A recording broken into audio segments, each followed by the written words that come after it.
Today's subject is something I've been looking forward to talk about for a while. I just knew if I needed to talk about it, I need to mention every single detail that I can and make this video include every little single detail that we as the public know about what's going on. Dar Alreaya, or care institutions in Saudi Arabia, are not what they seem because they like to use these cute names for it, like a compassion institution, care institution. But the truth is, it's a prison for women. And it's not a prison for women who commit crimes, because that rarely happens in Saudi, for a woman to commit a crime due to the imprisonment they already live in their own homes. It is a place that disobedient women get thrown into when family disowns them, or when they don't want to associate with their daughter, if they are compassionate enough to not own or kill their daughter or marry her off to some creep, probably a 60-year-old man who already has 3 other wives, they're gonna throw their daughter into that Saudi prison.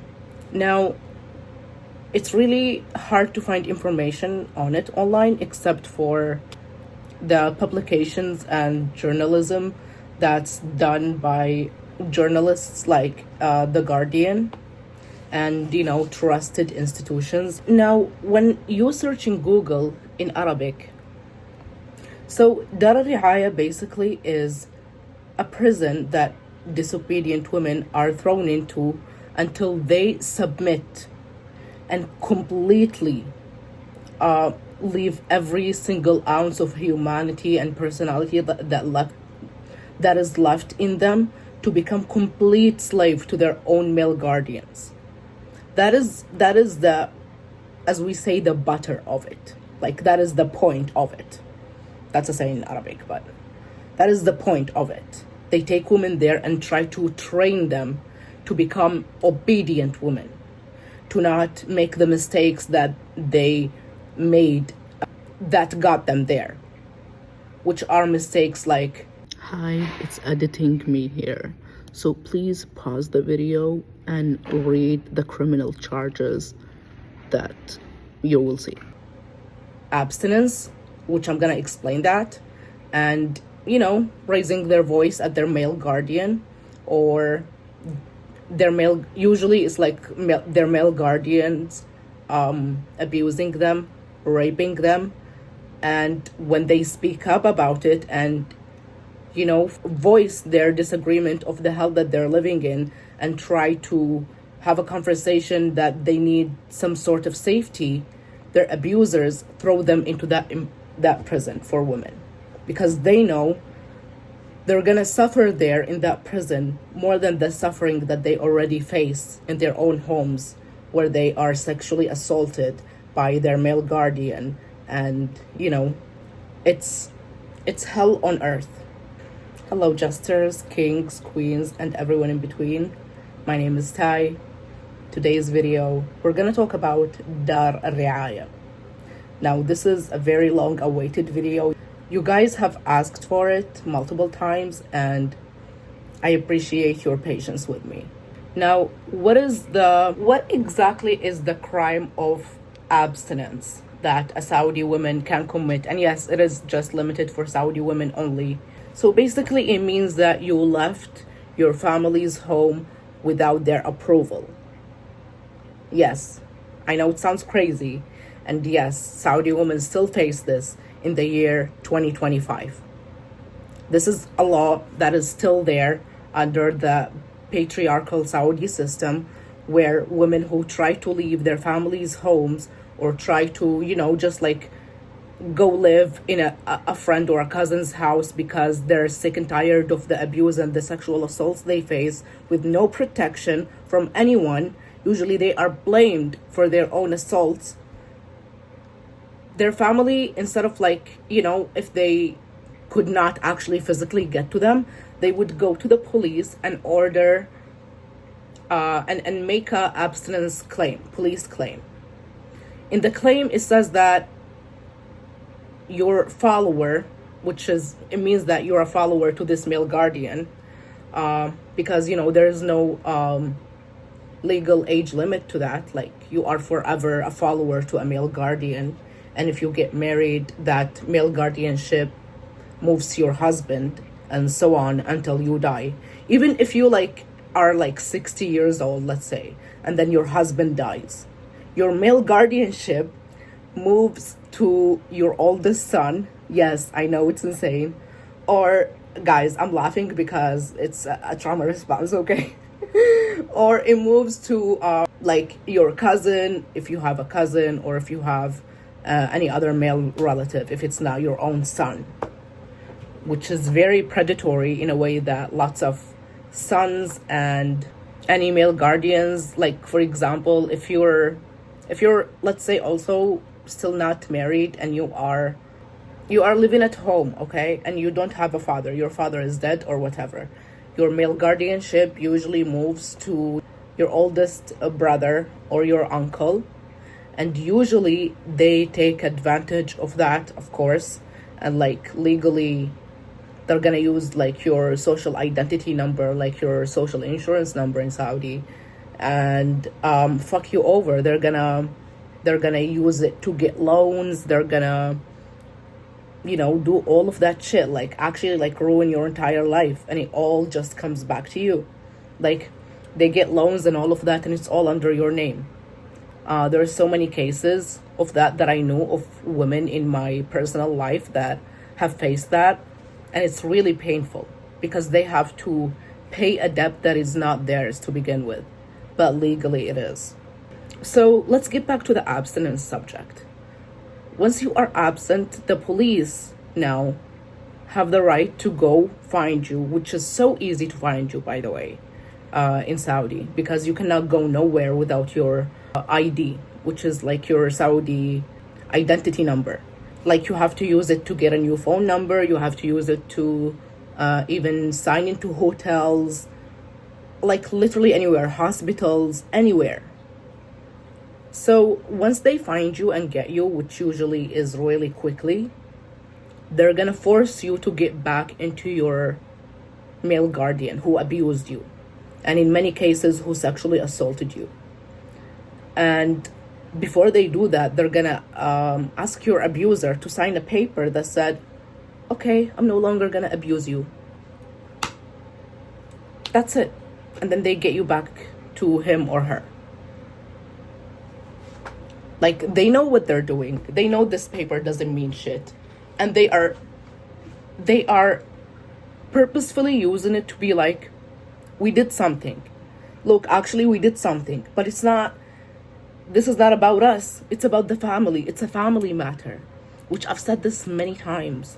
Saudis love to use the excuse, it's a family matter, as if it's not a legal, patriarchal, systemic issue that the government is responsible for. It's not the family problem. This is a systemic problem. It's a systemic issue. They're oh, but if your family abuse you and there's no way for you to get out of it, then this is a problem with your family. It's a family problem. No, it's a systemic issue, because there are no laws to protect women whatsoever.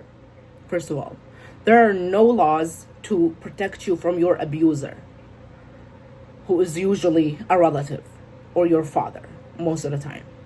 There are no laws to allow you to settle down and leave your family home because, again, of the abstinence law that still exists in Saudi. There are no laws of protection whatsoever.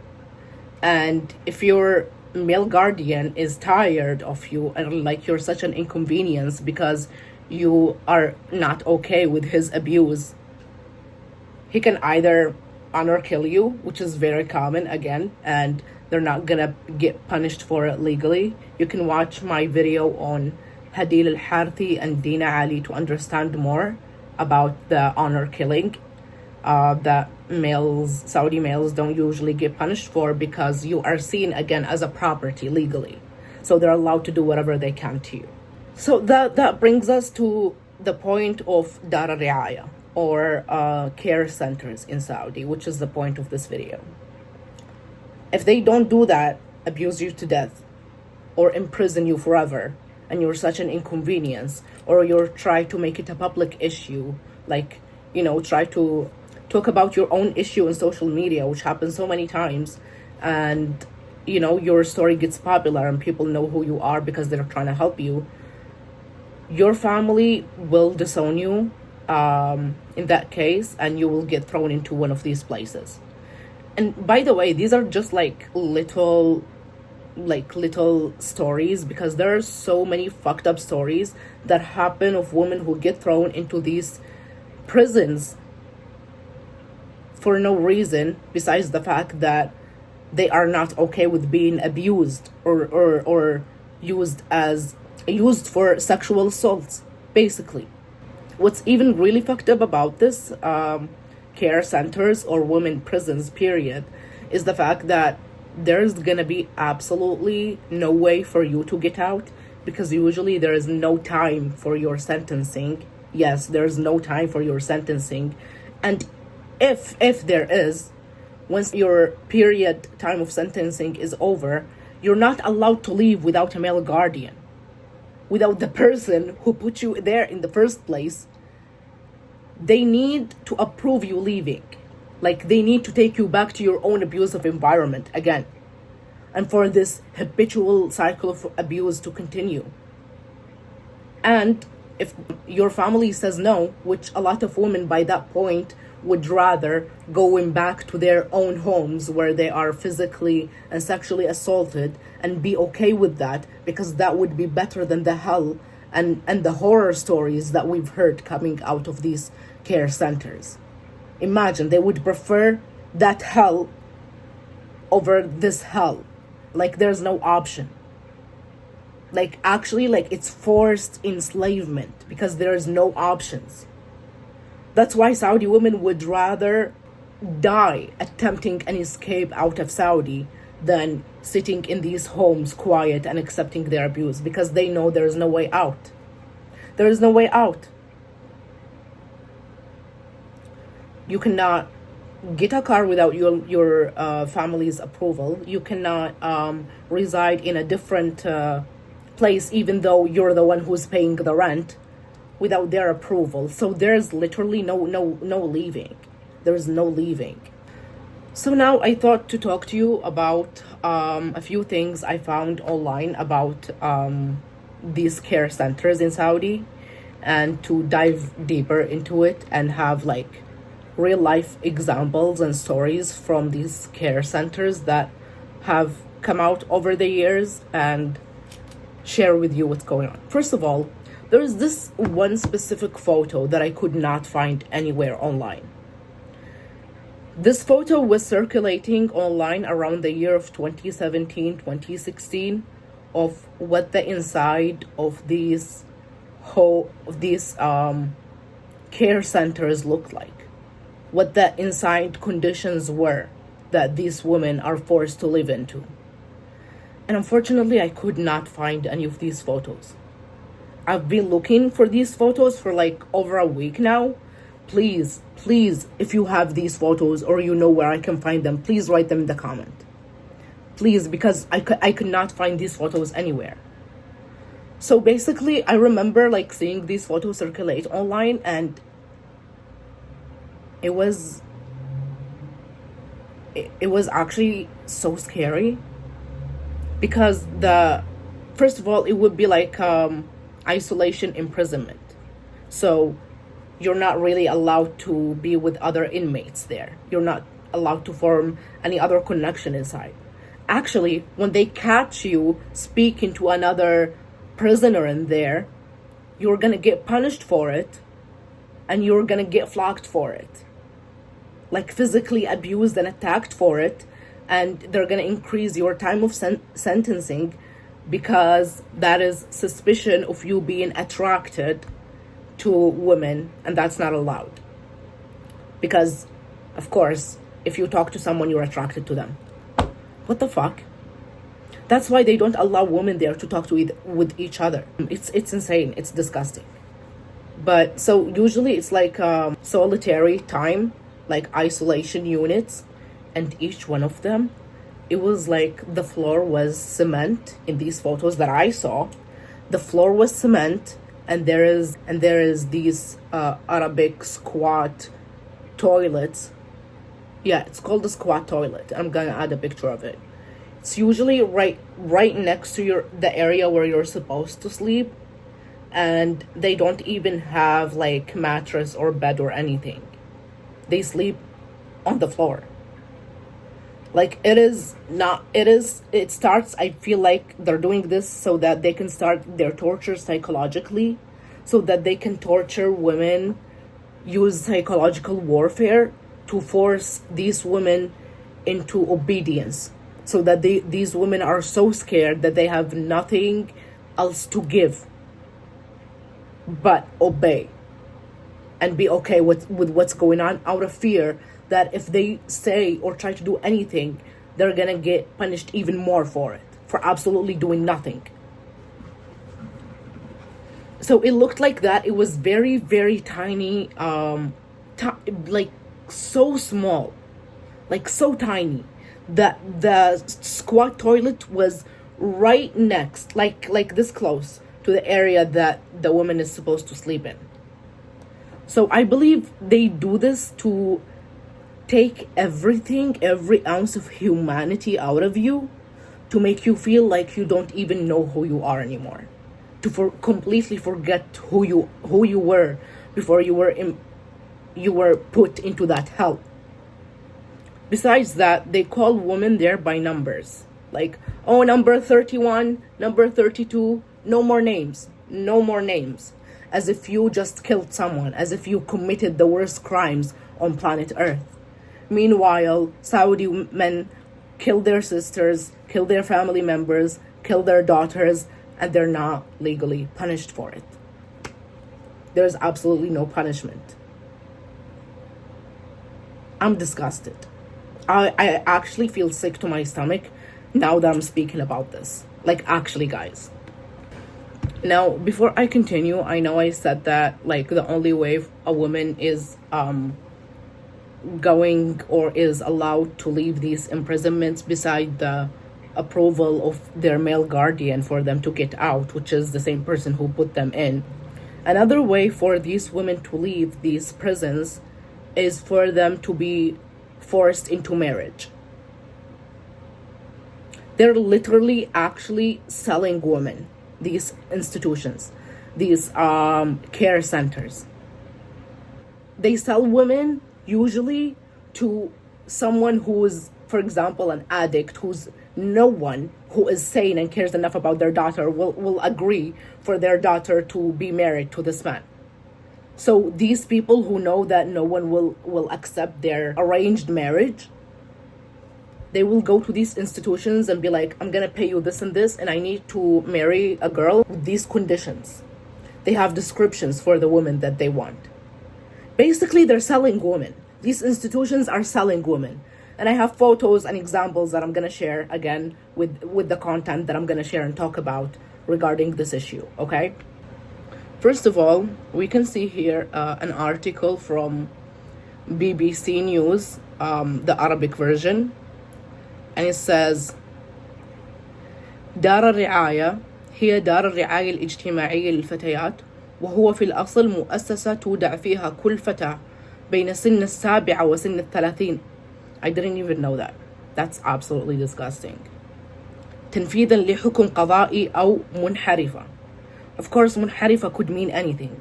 It could mean that, she raised her voice and disapproval of her being abused, or that she tried to escape and save her own life, or that she was caught texting a man. For them, that's the interview. Yeah, if your family is one of the strict families, which is like mine, being caught texting a man is one of the worst things on the planet that justifies actually killing you. أو قابلة للإحراف بسبب ظروف معينة. I don't even know what the fuck this means. This is so vague. That's what I mean when I say Saudi laws when it comes to women are so vague, because to them it's like It depends. It depends on your own family condition. It depends on what kind of family you are born into. بالإضافة إلى ذلك تأوي هذه الدور فتيات أجبرن على الإقامة فيها من طرف أولياء أمورهن حتى تصلح أحوالهن, which means that they get to a point where they are completely stripped away from every ounce of themselves, and they are completely now obedient to men after being tortured nonstop. That they have no other option but to completely be a slave to a man. بعد سن 30 تحال الفتيات إلى دار الضيافة إذا رفض أهاليهن احتضانهن مجددا لأسباب مختلفة أبرزها التصاق العار بهن, which is usually again someone who tried to leave to save her own life and was caught unfortunately doing it, and that ruined the entire family honor, but your son killing someone would not.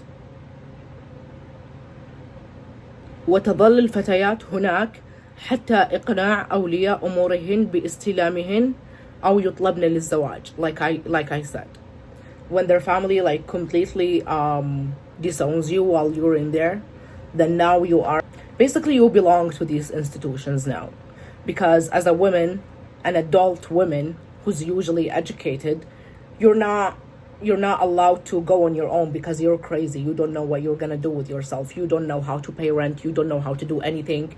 So yeah, we're just gonna let you live here because you're crazy. You're a crazy woman. You cannot live without the care or being watched by someone or taken care of by someone to some degree. By the way, there's like so many fake news when I was googling this, that these care centers are closed now, but they are not. There's so many of them that are still, I believe it's all of them. I believe it's all fake news because we still to this day hear stories about what's going on over there. Okay, now we're gonna watch a TikTok that I saw that spoke about this in a very well-informed way, and I think it's really perfect to have as an example and to talk about this TikTok here. So it's by this TikToker called Siba, which I believe she's of Middle Eastern descent because that's an Arab name. I don't know, maybe yes, maybe no, but she spoke about this in a very well-informed way, like she actually did her research. And if you're watching this, Siba, I'm so grateful that you made this video, and I'm pretty sure lots of Saudi women are as well, because the whole world needs to be aware of what actually disgusting things are going on, and you spreading awareness in this well-informed way is very appreciative, and we are grateful. We gotta talk about what is happening in Saudi Arabia, because one thing the country does not want outsiders to know is that there are secretive rehabilitation centers or prisons for quote-unquote disobedient women. And the women and girls who go there describe being flogged and also being abused. And why exactly are they there? Well, one of the reasons could be because you argued with your father or your husband. This is a picture from one of those care homes. Okay. This photo got popular a long time ago, I would guess around 2016. Hi, it's Editing Ty here again. I just want to say, after doing some research, this photo was taken of an unknown young woman back in 2013. Basically, she was held down by a group of men after trying to take her own life by throwing herself down the building. It's about one of these care centers, and there has been coming out a lot of women who reside there who left, saying that lots of women in these care homes, if they know that their family had completely disowned them and that they're never gonna leave that hell, that they would rather take their own life in there.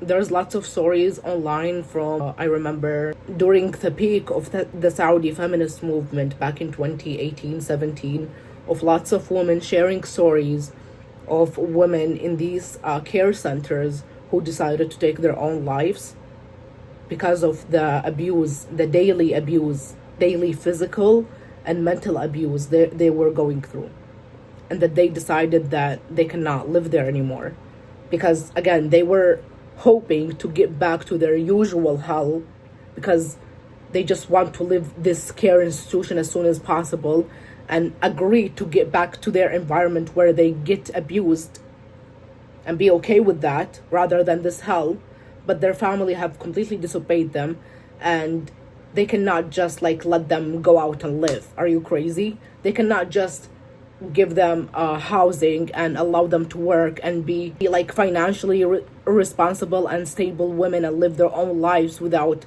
the cares of a male. Like, it's disgusting. It's really disturbing. So instead, they would rather their girls live in these prisons forever, completely forgotten about them. So usually that's why these women will just take their own lives in there. This photo specifically is for one of the girls who did attempt, but it was unsuccessful. I feel so sad because I don't know, no one knows what happened to her after this. No one knows how much I bet she got abused after her attempt of taking her own life, because that is illegal in Saudi. Suicide is illegal in Saudi and it's punishable by law. So imagine what she went through in these care homes, just trying to finally rest in peace. And it's so sad. I don't know what to say.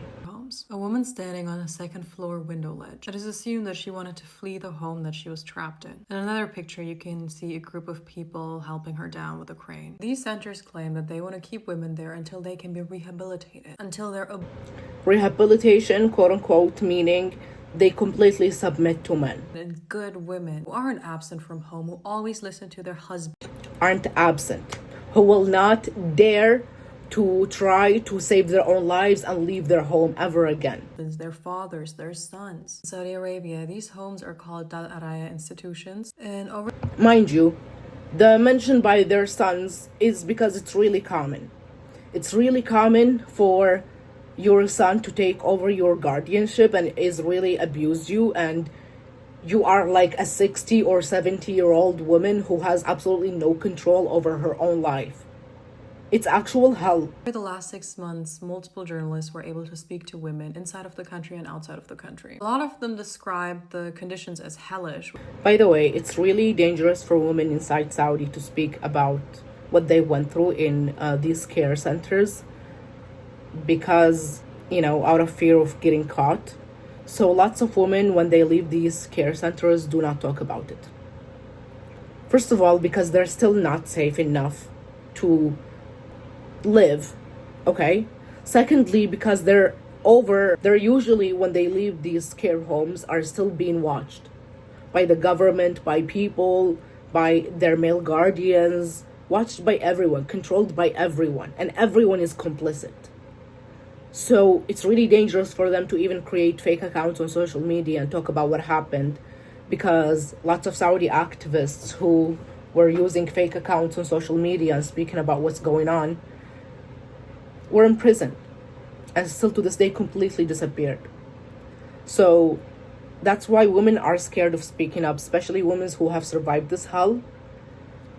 So that's why it's more common for women who left the country and seek asylum somewhere else to speak about it, like how I'm doing right now. I used to use fake social media accounts. Thankfully, I was never caught, even though I got threats multiple times and DMs from people who knew my name. I have no idea how that happened. It's really scary. Like my legal name. And were threatening me to take off my activism online of social media, until I finally, thankfully, was lucky enough to be one of the lucky ones who made it out. So now I'm trying to speak up and do this. Weekly floggings, forced religious teachings, and no... I remember I saw this girl talking about the flogging and how it happened, and she said it's so randomized, you don't have to do something wrong or disobey the laws inside these centers to get flogged and to get physically abused. It just happens depending on how they feel about you, how they see you. Are you good enough or no? If not, they will keep doing it. They will keep doing it until you keep your head down and are stripped completely away from your every ounce of humanity in you left. Visits or contacts with the outside world. Yeah, women are not allowed to have phones, of course. They're not allowed to have any contact with the outside world. And I remember on top of that, like the food that they used to have there, it was like 2 meals a day or something. And it's really like so inhumane that even animals should not be treated that way. Like, it's so scary, it's so disgusting, it's so disturbing. The fact that this shit is still going on to this very day in 2025. Conditions are reported to be so bad that there have been several cases of women trying to take their own lives. Women can spend years locked up, unable to leave without the permission of their family or a male guardian. Who is the same person who put them there in the first place? Who's the same person who was like, you know what, you are a dishonor to the family name because you want to tell everyone that I sexually assaulted you and I raped you. How dare you? And I did that because of you. You're the one who made me do that. So you know what? You're trying to ruin the family name. I'm gonna, if he's kind enough to not honor or kill her, he's gonna put her in these care centers, which usually men know.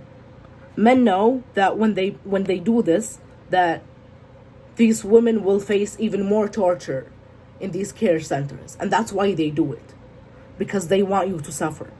Because they know 100% what's going on and the amount of torture that you're gonna face. So to them, it's like, you know what? Instead of me abusing you, I'm gonna take you somewhere else who's gonna abuse you even more. And that's gonna be more convenient for me.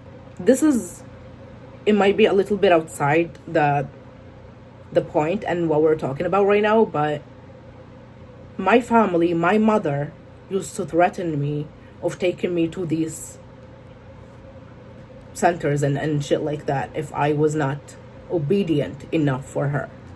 So as you see, it's not just, you know, your male guardians. It could be also your narcissistic mother who wanted to control every ounce of your life and your existence because you decided to always speak up and to choose yourself and be open about how you feel. So your life is completely in the hand of a man who probably put you in this institution in the first place. 100%. 100%. A Saudi woman who later managed to flee into exile said, "It's like hell. I tried to end my life when I found out I was going to be taken to one. I knew what happened to women there and I thought I can't survive it." It's, by the way, public information what goes on in these institutions, but lately the Saudi government has been trying to actually take off everything off of social media that tries to describe the conditions in there and what's going on. That's probably why I couldn't find these photos that I was talking about that I saw back in 2017, 2016 of the conditions that women live inside. But now it's really rare to find accounts or people who talk about what's going on inside because, again, Saudi bought their own share of social media. They control what's trending, what's not trending inside Saudi.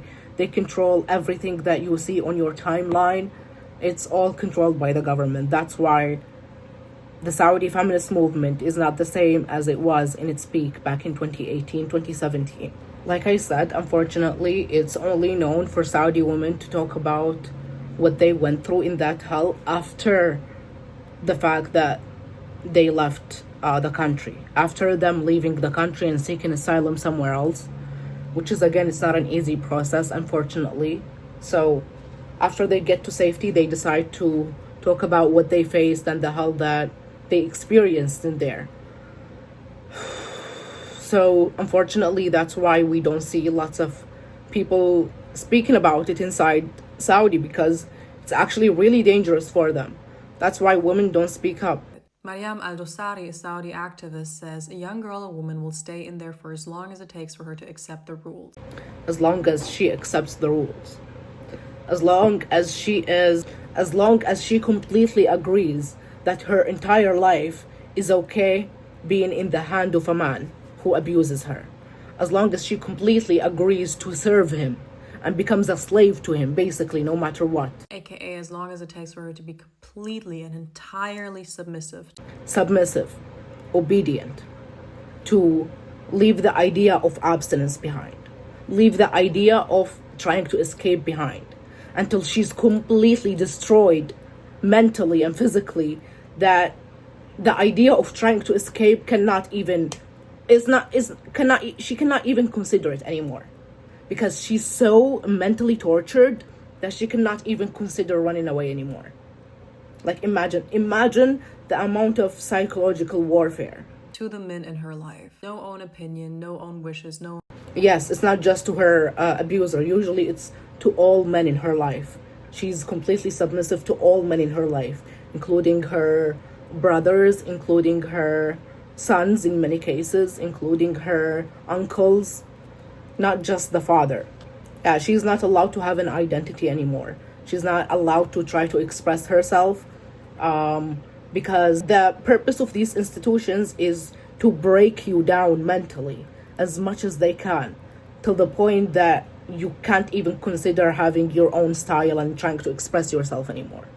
All you care about is your own safety, by serving these men and being completely submissive to these men, that you can no longer just voice your own opinions, speak up about anything.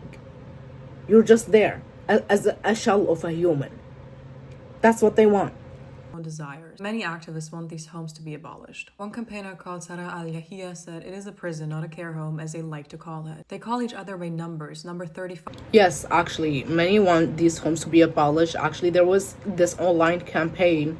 So the Saudi feminist movement, like I said, during its peak, we had like certain requirements. Basically, that was the point of the movement, that we had requirements that we were not gonna stop until the government meets some of these requirements, or all of them, and actually starts to treat women, Saudi women, as human beings. One of these requirements and conditions of the Saudi movement was allowing Saudi women to drive, which happened in 2018. And if you watched my past YouTube videos, you will understand that this allowing women to drive is basically a lie.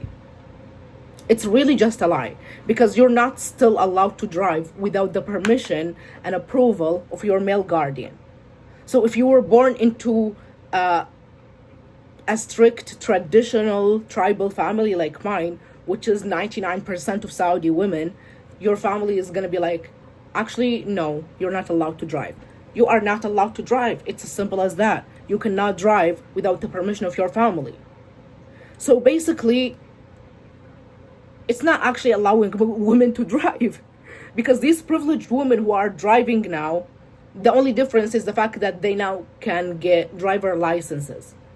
But before that, privileged women were driving in Saudi Arabia. Privileged women were driving because, again, their family allowed them. So it was a thing before that. It was a thing. So this whole allowing women to drive was like this international propaganda to be like, look, our women have rights now because they can drive. What about the other things? What about all the other legal things, like the fact that a Saudi woman cannot get married still to this day without the permission of her family? Like, there's so many things that they did not speak about, and they were like, oh, our women are now allowed to drive, problem solved. Women now have their entire rights. Saudi women now are allowed to do whatever. They have their rights, basically. They have their rights. So we don't treat our women that way, and all of that is lies. And it's like, the entire world knows you're lying. The entire world knows you are making that shit up. It's so embarrassing. It is so embarrassing. Just because you allowed women to drive does not mean that erases the other actual issues that Saudi women face, like the fact that these care centers still exist to this day. It's so delusional. They knew what they were doing, because at that time, by the way, before they allowed women to drive, Lujain al-Hadlul, which I'm making an entire video talking about her. She is basically the woman who started the Saudi feminist movement. She's a Saudi woman. She was an international student on a scholarship funded by the Saudi government, went studied abroad, came back to Saudi, started the movement. She had so many trials and attempts of driving in South Saudi, and trying to be like, this should be allowed, we should be driving and stuff like that. And her entire life was dedicated into the Saudi feminist movement and requesting that Saudi women have their rights. And the reason why she was able to do all of that with her identity and not hiding away with a fake account like all of us were doing, because she was privileged enough to come from a family who were, open-minded by Saudi standards, which is she was not forced to cover her entire face. She had a kind, caring father and family members who were all like by her side, and all were on the same idea that yes, like, you have your rights, Lujain, all women should have their rights. So she was like, I cannot rest knowing that I live my best life because I come from a privileged family, while all women of my country are not. I need to do something. So she did something. She literally sacrificed her entire life trying to raise attention, trying to spread awareness, trying to make the Saudi feminist movement with the requirements a thing happening, okay? She's the one that made it known internationally that Saudi women could not drive until the year 2018. And you know what they did to her, the Saudi government? In 2018, a few months before they announced that Saudi women are allowed to drive, they imprisoned her. So she was not allowed to witness the fruits of her entire life work. They imprisoned her, and they labeled her with so many disgusting labels, like she's a terrorist, she's a spy. They ruined her entire life, and they called her a terrorist because she was trying to change Saudi values, which is she was asking for women to have their rights. That's it. And after a few years of her being in prison, she came out of jail, and now she basically is banned from leaving the country. But thank God she still has siblings who are talking about it, who live abroad. But it really breaks my heart that Lujain al-Hadloul could not see everything she worked for her entire life. By the way, one of the reasons why also the Saudi feminist movement died is because after the fact that Lujain was imprisoned, like I said, so many Saudi activists, even the ones hiding behind fake accounts, were found by the government and were imprisoned as well. So that's why you don't see really many Saudi people inside Saudi speaking as much anymore, because they're scared. But the conditions and requirements of the Saudi feminist movement are still there. There are still people tweeting about it inside Saudi, like it's still going on. Like the rights of Saudi women are still basically non-existent, and it's just a propaganda they're pushing to the world. So, and it really breaks my heart that there's so many women, I'm getting way off subject right now, but there's so many Saudi feminists who were there with the movement. As soon as they were like, oh, we allowed now women to drive, these women disappeared. They didn't care about the other requirements. They didn't care about the requirements like we need to close down all of these care centers.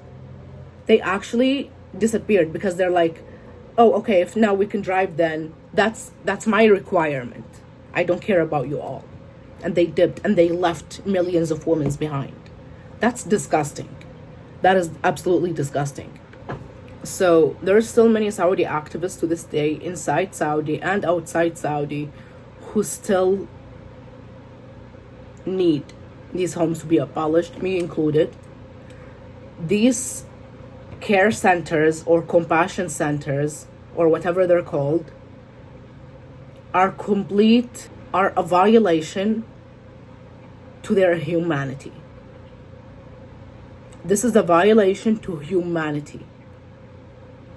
This is such a terror that it doesn't even feel like it's a real thing. Like, you're probably watching this and you've never heard about it, and you're like, how is this a real place? It is, and it exists. It's insane, the fact that the Saudi government is trying to cover up these real problems that are going on in Saudi with the fact that actually our women have rights now because they can drive, and paying billions of dollars trying to better their image to white people. Meanwhile, their women are suffering. It's really disgusting. So that's also one of the reasons why I'm making this video. I really do hope that it reaches the right people. They call each other by numbers. Number 35, come here. You're being completely dehumanized. You're not a woman, you're not a person, you're just a female. A female that is given a number. I believe they do this numbers thing, and they call inmates there by number to completely dehumanize them and make these women forget their entire identity and link their identity to this number. I am a number. I have no identity. I need to know what's wrong and what's right. I need to be submissive. I need to be obedient so that I can go back to the normalcy or somewhat of a normal life that I knew before coming here. And I need to get back to that prison that I was born into because it's better than this prison. Saudi officials have said that these care homes, which have been set up across the country since the 1960s, are providing shelter only for girls accused or convicted of various crimes. That is so funny. Crimes. What is the crime? Abstinence, which is a crime in Saudi. You see how they're like trying to actually gaslight people? No, it's like a serious crime. And it's like, we know it's a crime. We're saying abstinence should not be a crime to begin with. A crime is the fact that she tried to leave her family's hell and abuse and go try to live with a relative or a friend or someone. So she committed a crime. She actually left her family's house. How dare she? Only there to rehabilitate the female inmates. Rehabilitate. By the way, I remember like there's a quote that they give girls like psychiatrists and therapists, and basically they will continue the psychological warfare. These psychiatrists would be one of this very, very disgustingly religious kind that will be like, yeah, actually, like all of these problems that you did and all of the things that you faced your entire life just happened because of you. All the abuse you faced before you came here, it happened because of you. You see what I mean when I say psychological warfare? They try to completely destroy these women. Psychiatrists so they can return to their family. If it's only for hardened criminals, why can a girl be sent there for, speaking up against her father or her husband? Yeah. If it's only for criminal women who commit crimes, serious crimes, why is it also not just for women who speak up against their father and husband? Why are women who try to speak up online with fake identities and trying to raise awareness of what's going on to them personally are sent there? Is that a crime for women to speak up their truth and try to show the world the hell that they're living in? As you see women or girls who speak up against men as criminals. Well, it is a crime in Saudi. YAYY has spoken to multiple girls who are subjected to strip searches and also virginity checks. Oh my god, I completely forgot about this. See, when I said in the beginning that a traditional strict Saudi family, when they know that you are just texting a male, that's considered to them the end of the world. You brought shame to the family. You're a disgrace. We're either gonna kill you or imprison you forever, that you're not allowed even to go to school, or we're gonna send you to one of these homes, right? Basically, if you are sent to one of these care centers because of those reasons of being so disobedient and disgusting, and basically there's no purpose of your life anymore because you were talking to a man. Once you are sent to these care institutions because of that reason, you are subjected to a virginity check. which is insane to me, and it's disgusting. Because the hymen is not even a real thing. Like, scientifically speaking, it's not even a real thing. So how the fuck would they know when they try to strip you from your dignity and try to look at your private parts down there and try to determine whether you have had sex or not, whether you are a virgin or not? Because if you're not, of course, the punishment is going to be harder. But the thing is, how the fuck are they going to determine that? That's what I'm wondering. Because different women have different bodies and different vaginas. Like, vaginas are not like alike. They're different for each woman. So to them, it's like, if it's not, I don't know how it determines that. I don't know. It's literally based on ignorance. Like, they're gonna see you and they're gonna decide that you're no longer a virgin just because, and that is gonna determine the amount of torture that you are subjected to in that prison. It's insane. It's insane. A lot of them are also given sedatives to put them to sleep. When one of the girls shared her family name, she got lashes. If she doesn't pray, she gets lashes. Why is it that when she shared her family name, she gets lashes? I don't understand that. I don't understand that. If you have any idea, please write in the comments. Or is it maybe if she did that, if she shared the family name, she's bringing even more shame to the family? Is that why? I don't know. What do you think, guys? Girl shared her family name, she got lashes. If she doesn't pray, she gets lashes. If she's found alone with another woman, she gets lashes. And is accused of being attracted to women. Yep, yeah. They're accused of being attracted to another woman, even though she's just trying to have a conversation or know what the fuck is going on. It's insane. It's insanity. It's beyond me. The guards gather and watch when the girls are being lashed. I believe that they get off on it. They get off on seeing women being abused. That is sick. That is so fucked up. YAYY herself says that her parents threatened her and told her that they're gonna send her there. And these threats started when she was only 13 years old. So I'm not the only one. I'm not the only one who was threatened to be thrown in there as a child. By the way, I don't remember how old I was when the threats about that started, but I would say like it started when I was like 14, 15 maybe. Even though I was gay as fuck and I've never talked to boys and males like that because I was not interested, right? I would be threatened for it, and I will be reminded about it over and over again. Oh, if you do this, we're gonna do that. Just imagine the amount of trauma. My father used it as a threat if I didn't obey his SA. Many girls and women may face the horrific dilemma of either going to one of these homes or staying with an abusive family. I know some girls go through, and again, these are cases I saw online during my activism when I was inside Saudi. I remember so many girls who were in very bad, abusive conditions in their own homes. Like, it transcends physical abuse, and it's daily sexual assaults from their male guardian that they no longer want to live, period. So that they no longer want to live in that hell and will choose, and they think that if they go to this prison, it's gonna be better for them than living in that hell. Like, imagine just trying to choose between two hells. Which one are you going to be tortured in less? That's actually terrifying. That is terrifying.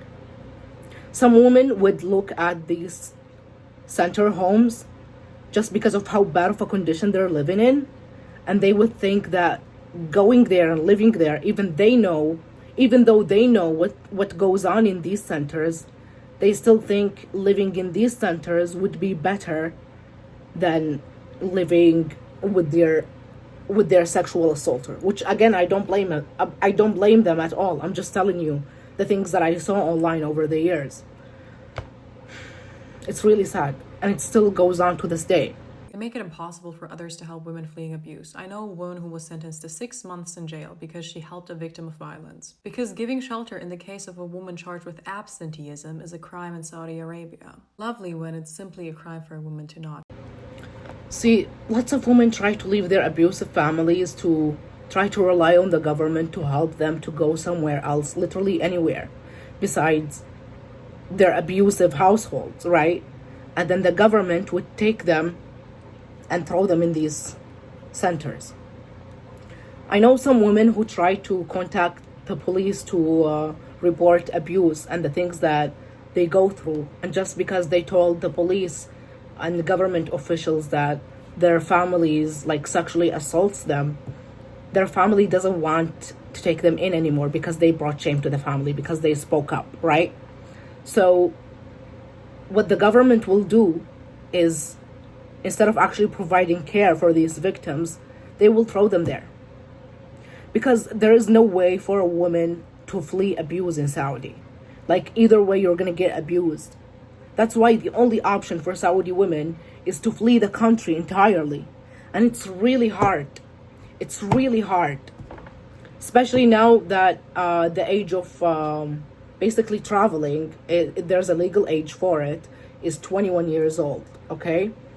So if you're under 21, you cannot legally leave the country without the permission of your male guardian. Even if you reach 21, I escaped when I was 22, right? Even if you reach 21, there is still a feature like online that your family can do, which is, will give them a notification whenever you get to an airport or something. It's an app called Abshir. Basically, when you try to leave the country, they will be notified by text or something that your follower attempted to leave the country or something like that, because he put in his like online features that you, the specific follower, is not allowed to leave the country because they suspect that you already will do that, which is terrifying, because I know so many girls who tried to do that and they got the text messages, their family knew, they went to the airport, they got, it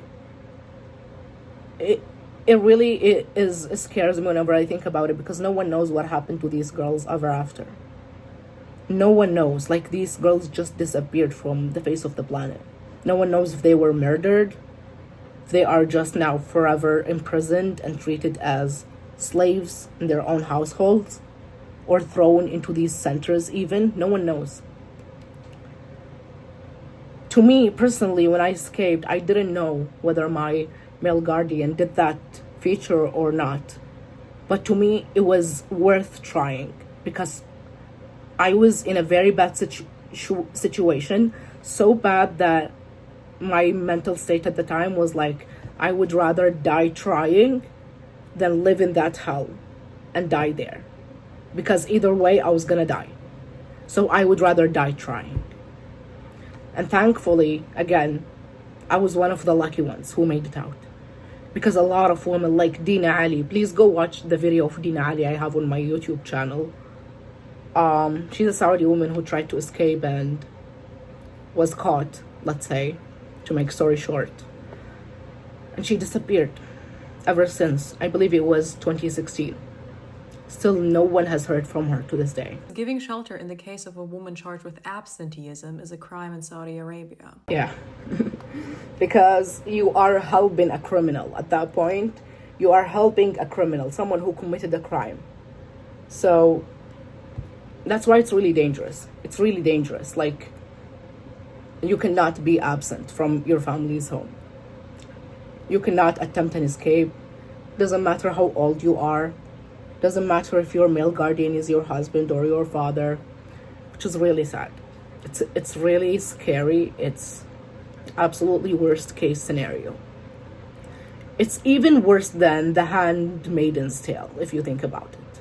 Because lots of Saudi women like to compare their lives as Saudi women as The Handmaid's Tale. But I always thought that we lived worse life than The Handmaid's Tale. So, I don't know. Lovely when it's simply a crime for a woman to not be at home. Yeah, it is a crime. Because disobeying is a crime. Disobeying your male guardian is a crime. If you're S8 and get pregnant by your brother or your father, you're the one sent to one of these homes to protect your family's reputation. Yeah, wanna know why? Because it's your fault. It's your fault that they did that to you. It's disgusting. It's disgusting. Amina, who's only 25, says she sought refuge after she was severely beaten by her own father. She says the building was old, crumbling, and unsettling, and the staff cold and unhelpful. They belittled her experience, telling her that other girls had it far worse and were chained at home. They told her to thank God that her situation wasn't that bad. That's literally gaslighting. That's one thing that Saudi government officials love doing so much. Gaslighting. Blaming whatever situation you're going through on you. Blaming it on you. Or their favorite excuse is, actually, when the case goes like public. Actually, it's not a government thing. It's a family issue. Are we dumb? Are we dumb? What the fuck is wrong with you to say that? What the fuck makes you say that? It's absolutely disgusting and disturbing to blame the victim on her family situation and be like the government has nothing to do with it. What do you mean? That's absolutely batshit crazy. What do you mean? It's a family situation. Okay? So, aren't you gonna punish the family? Aren't you gonna try to change some laws to help all of these millions of Saudi women victims? I'm so sick and tired of it. And it still goes on to this day. When I came out about my abuse story when I left Saudi, these men, of course, Saudi men, would come and tell me, oh, actually, look, we don't have no statistics of Saudi women getting abused because they're scared to report. Because they cannot report it. Also report it to who? The police is not gonna be on their side. Are you fucking dumb, bitch? And then they're like, oh look, so therefore it's a family situation. It's not a government thing. You were just born in a very unlucky family. I'm gonna beat your ass when I see you in real life. Are you fucking dumb? Are you fucking dumb? Even if it's like a family thing and it's only my family in the whole country that does this to me.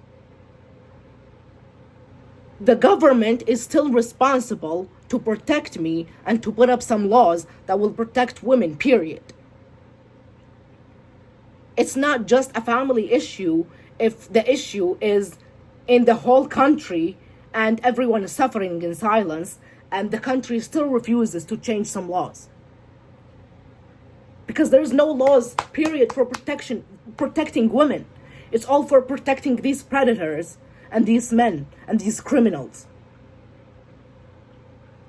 And then as soon as a woman speaks out, oh, it's actually your fault. It's your fault. We're gonna blame you for it. It's absolutely disgusting. And gaslighting is crazy. Is crazy. They're gonna make you think that it's your own fault. Whatever happened to you is your fault.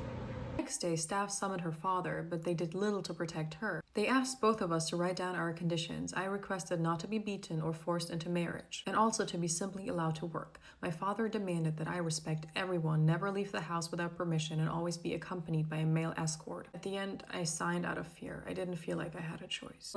That's it. They're just gonna let you sign papers, go back, and your father, of course, is not gonna give a fuck about these papers because he knows that the system is on his side and will always be on his side no matter what, and he can do whatever he wants to you. So therefore he knows that these papers mean nothing and they're doing it just because they can be like, oh, actually, look, we did something, we let the father does this just in case the case goes public. And we don't know, like, the father is the one who didn't go by the rules, but still we're not gonna punish him because he is her male guardian. He can do whatever he wants to her because legally he can. You see how fucked up that is? How much that doesn't even make sense to a 4-year-old child? Because they know it doesn't. They know it doesn't. Also, what's really sick and twisted about this is also some women leaving these institutions in general would be forced to sign a paper that says, like, I have this mental illness and I am like mentally ill, blah blah blah, and they force them to sign these papers just because in case they speak up on it or dare to open their mouth about what they went through, they can be like, actually, look, she's crazy. She signed this paper. She says she has this and this mental illness. She's crazy. She cannot be trusted. Are you serious? Like, look, she's actually sick. Why are you believing whatever she says? She's actually insane. And nothing her abusive family does to her is real. She's just making it up because she's crazy. Look, we have this proof. It's so evil. It's actually so evil that it doesn't even sound real. So twisted, so sick. Like I had a choice. When she returned home, the beatings continued, and at the end she was forced to flee into exile. I remember being utterly alone and terrified. I felt like a prisoner in my own home with no one to protect me, no one to defend me. It felt like my life didn't matter. Like even if something terrible happened to me, nobody would care. I'm so glad that this girl, I don't remember her name, this one telling that Siba is telling her story, was able to even leave the country, was able to escape outside of the country. Thank God. Because me included, and most Saudi women feel the same way. We do not feel safe in our own homes. There is no one protecting us. Our mothers usually side with the abusers because their sons are angels. So to any Saudi woman who makes it out, I'm grateful. And I'm so happy that you're still here. And I'm grateful of your existence. And I'm grateful of you trying to speak up. It didn't matter. Like even if something terrible happened to me, nobody would care. Nobody would care, and also they would blame it on you. If you try to speak up and tell them what happened, you're the reason. For a lot of young girls, learning about these prisons, these camps, starts from a young age. Sham says that she was only 16 when a woman who had been in one of these care homes was brought to her school. She told the class that she had started a relationship with a boy and was caught by the religious police and made to confess to her father. After she became pregnant, her family disowned her and the father refused to allow her. Wait. First of all, they say that the religious police is actually no longer exists in Saudi, but it does. It does. I come from a village like a farm village surrounded by other villages and like smaller cities that we would go to get groceries from and stuff like that. We would go to the hospitals there and stuff like that. And they exist. They exist in these small provinces. They don't exist in the bigger cities because that's where tourists are. But they like to still surveil the women in these other areas to again help and side with the father. The religious police is, I feel like I need to make a video about the religious police alone. Like, yeah, I feel like I have to be honest, because it's one of the things that the Saudi government tries to cover up and denies, but it's something that I've personally experienced for basically my entire teenage years and witnessed my own self. And I used to also like be chased by them. That's an entire story. You know what? I'm gonna make a video about it because yeah, fuck that. I need to talk about it. Okay. It's crazy that they brought this victim. They brought her to school to speak to these teenagers about what happened to her as an example. And what is the crime that she did? She dared to talk to a boy. And she's an example that, oh, look, if your family catches you daring to speak with anyone else, this too can happen to you. You're gonna be a prisoner like her. You're gonna be a victim like her. That's crazy. Thank God my school never did that. I don't even know anyone who actually had a victim coming up to their school and telling them about their story to use them, the victim, as an example that, hey, don't do this thing. But again, this is not weird or anything, because it makes sense that shit like this would happen, you know? She told us that if you as a woman have any type of relations with a man, you become a cheap woman. A man who also has relations with a woman without being married to her is still a man. I'm so sick and tired of this. This is one of the favorite sayings in, I would say, every Saudi household is, well, a man is a man, you're a woman. Bro, I'm so sick and tired. My entire life, this had been said to me over and over and over and over and over and over and over again. You don't understand how disgusted to the core I am to hear this right now. Well, a man is a man. He's still a man. He can do whatever. That's basically the point of it. A man is a man. Oh, he killed someone? He killed his own sister? Like Hadil al-Harthi story, which you can find the story. I posted it already in my YouTube channel. Oh, he killed his sister just because she posted on TikTok? Well, a man is a man. He's still a man. Also, he's not gonna go to prison or anything because, you know, he was just trying to protect the family honor. So a man is a man. He still gets his entire freedom. He can leave the country. He can do whatever. He can continue his education. Like absolutely nothing happened. He's still a man at the end of the day. I remember, like, when my hair started to get longer, I was asking my mom, can I cut my hair, when I was like in middle school? And my mom would be like, no. And I was like, why? Like, men in the family can grow their hair and it's okay. They can cut it and it's okay, and I can't. And she said, well, a man is a man. He can do whatever. Even like wearing whatever I want, or wearing shorts, or wearing anything that's around the knee. My mom would be like, no, you cannot wear this. A man is a man. They can wear whatever they want, but you cannot wear this. I would ask, why can't I just go to the grocery store that's right next to my house alone? Why do I have to be accompanied by any males? By the way, imagine I would be accompanied by my cousin who is like 10 or 9 years old. Like, guys, I'm not even exaggerating. Like, that is my life, okay? Accompanied by a male guardian who is my cousin who is 9 years old. Meanwhile, I was a 17-year-old teenager. Imagine. Or like 18. And I would accompanied by a child who still probably doesn't know how to read.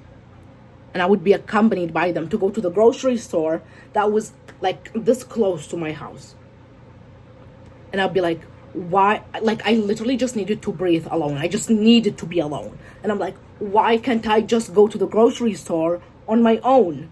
And she would be like, no, you cannot, because, you know, you're a woman. You don't know what's gonna happen to you. Also, I can't trust you. I don't know what you're gonna do. What the fuck am I gonna do in 2 minutes? I'm not even gonna be gone for 2 minutes. Like, and I'm like, what? Like, my cousin, the child, can go to the grocery store alone and come back, and I cannot. She's gonna be like, yeah, well, a man is a man. He's a man. He's a child. A man is a man. He can do whatever he wants. Oh, he attacked you? He did something to you? A man is a man. A man is a man. He can do whatever. Oh, your brother used your national ID number to get loans under your name. It's okay. He knows what he's doing, okay? You don't even understand anything. A man is a man, okay? You don't know anything. You don't even know what a loan is. You don't know what you're talking about. It's not gonna affect you like that. Just stop. Why are you over exaggerating? These are things that I actually went through, like personally. Okay, that's actually my life, guys. Okay, I'm not making it up. Anyways, let's continue. He will always remain a man, and he will always deserve respect. But if he will always remain a man, and he will always deserve respect. Yeah, that's very common. Like, you will be asked to respect a man who just came out of his mother tummies, who is 9 years old. And you will be asked to respect that child, because that child knows more than you. He's a man. He understands life more. You don't know anything. You don't understand anything. You're a woman. You don't know anything. So you need to respect him. and treat that child like an adult, because he might be your male guardian one day. You don't know. You need to respect him. Like, that's actually my life. And that is the reality of millions of Saudi women. A woman makes herself cheap. She's cheap and worthless for life. Layla was taken to one of these camps after she, told the police about her father and her brothers. They abused her and accused her of bringing shame to the family after she posted on social media about women's human rights. She remained in one of these homes until her father agreed for her to be released, even though he was her alleged abuser. These women have no one. And when he agrees for her to be released, she's gonna be released to him. They could be abandoned for years, even without committing a crime. The only way out is through a male guardian, marriage, or jumping off the building. Yeah. If your family don't want you, you're basically gonna spend your entire life in those care centers until you are forced to an arranged marriage with a stranger, a man who is 70 years old and has at least 10 children. And no one wants him, so that's why he comes to this care center to marry one of these girls. All predatory men or former convicts who cannot find a bride on the outside will look for a bride in one of these institutions. Then some women who have been imprisoned for years will accept this as their only way out. That is their ticket to freedom, is getting married to a predator or getting married to a religious extremist. That to her is way, way better than that hell. Like, imagine to what degree how bad it is for her to accept the possibility of probably getting, I wouldn't say accept, but getting sexually assaulted every day by a stranger, because that would be better than the hell that she's living in. Like, imagine. From one hell into another hell. And unfortunately, because of indoctrination, there are women who will, defend these institutions. And even if you are against it, a lot of people are not comfortable enough to say anything about it. No one dares to tweet or speak about these places. No one will ask about you when you go there. They will make the victims feel ashamed. Yeah. Lots of families who throw their girls in there, they just go on with their lives. They spend their religious holidays and vacations and everything as if you never even existed. How sad is that? Also, where's the guilty conscience in these families? Like, what about the mothers? How is it possible that she doesn't feel that way about her daughter? Like, it's so beyond me. I will never understand it. Activists say that if the Saudi regime was actually serious about women's rights and actually caring about the lives of women, they would reform the system and provide proper safe shelters for victims of abuse. Many live under strict restrictions and suffer abuse silently. Yeah, there is no protection. There is no way for a woman to leave her abusive household to go anywhere else. Because again, the government doesn't provide any spaces. There is nowhere else. The family that you're born into, that's it. Until you get married off in an arranged marriage with someone. That's if you're still living in your family household. And then you go there, and probably that person that you get married into who knows your family is gonna continue that cycle of violence, that cycle of imprisonment and enslavement, that you cannot leave the house without the permission of your husband. You cannot do anything without the permission of your husband, which absolutely disgusts me. So you're treated as a child, even less than a child. Like, that's so disturbing. It's so disturbing to me to believe that that was at a point a possibility in my reality. To believe that that could have been me. That's so scary. I would rather die